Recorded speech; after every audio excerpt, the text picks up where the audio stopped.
Hello the internet, welcome back to the Waifus. I'm Sefhi, and today we have the first batch of summer guides for the previous year. Of course, we're not going to be talking about the new units, but the previous ones. I am assuming there's going to be a rerun because Shift Up would never shaft us, right? So, Summer Sparkling Anise, the best girl, the best belly. Let's make a guide on her, how she works, why she's so strong, and why she's the only character you need to tick on Summer.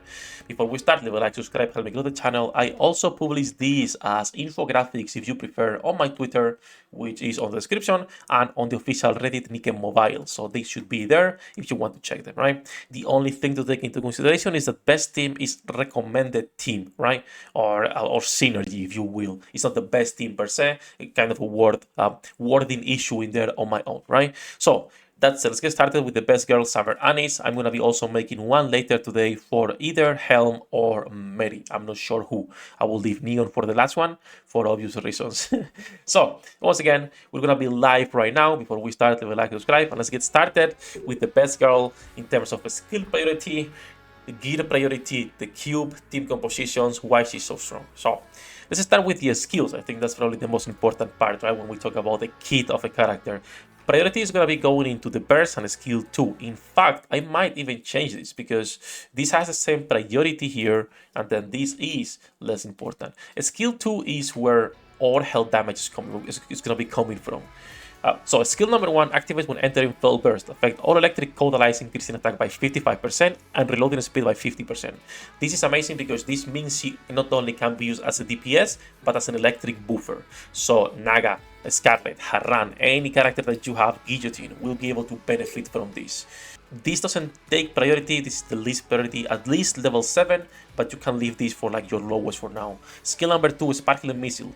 This is why she's making so much damage. Activates when fighting the last bullet, affects 2 enemies, dealing almost 400 of final attack as damage. This is why she's broken.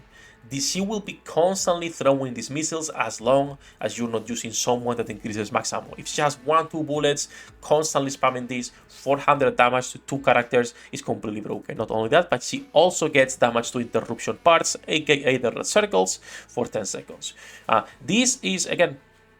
This is high priority with the burst. You want at least level 7. At least level 7. You want level 10. But if you can afford it because it's expensive, level 7. And then we have her burst skill, the Sparking Wave, which reduces her own maximum capacity to work with skill 2, increases her reloading speed to work with skill 2, and damage as a strong element increased by 42%, which is huge. For elemental content, she is a beast. Now, when it comes to this skill, you want at least level 9. I know it's expensive, but level 9 is what will allow her on her own to get 1 bullet every time she bursts, meaning she is constantly spamming for 10 seconds, those missiles doing 400 damage. That is really nice. So that is for the skills. Burst priority, skill 2 then, and then skill 1. 7, at least 7, and then 9. 7, 7, 9, of course, it's going to be at the end of the day a 10, 10, 10, but not everyone can afford that day 1 when we are getting 4 old units and 2 new units, right? So let's move into the gear. The only thing to remember with gear is that she needs to avoid max ammunition capacity, right? Max ammunition capacity, you want to avoid that as much as possible. Nice charge speed, black line. I hate this game. So you want to focus. Avoid max ammunition capacity. You want to focus on attack, on elemental damage, and you could get some hit rate if you wish, but it's not necessary. So if we go back to the guide, as you can see, elemental damage and attack is the focus. Hit rate and crit lines can be used as fillers. Nothing else, honestly. Her most important thing is to just not increase the max ammo, so she can keep spamming those missiles on skill number 2, which, by the way, they don't have a range. So these missiles will do the same damage no matter the distance where the enemy is, which is kind of crazy.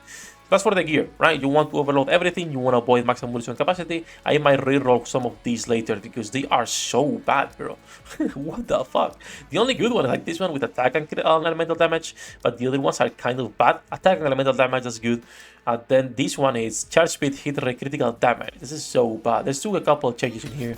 That black line makes no sense. Attack and hit rate is going to be better, a little bit more of hit rate.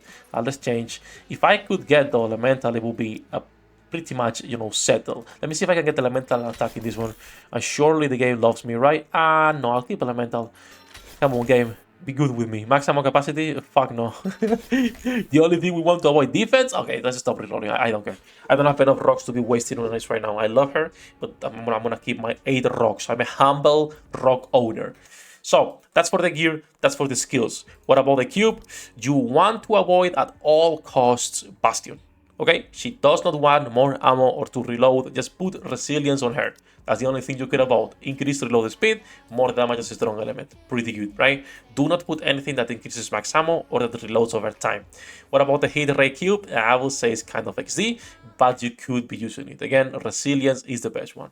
Okay, so that's it about her build a little bit overall, right? What about team compositions? Well, she needs to be broken on last bullet. She pairs incredibly well with Dorothy. Why? Because she's also actively fighting last bullet. So they pair amazing together. Now people are replacing Doro right, a little bit with Exia with the treasure. The thing is that Exia is still a little bit of copium because Exia does not provide CDR. So now you have to put another B3. You need to remove Privacy because you need the CDR, or you could keep Privacy and not run CDR. The reality is that Exia pairs really well with her and with the Scarlet, right? Because now you're increasing even more your elemental damage. So it's a team that it will be considered for elemental content 100%, unless it's not electric, though there is no reason to be running Exia. If it's elemental content, Exia will find a place in that team. If it's not elemental content, Dorothy will win just purely because of the CDR. When you do not need heals, it also changes a little bit depending on your composition who you can put in here.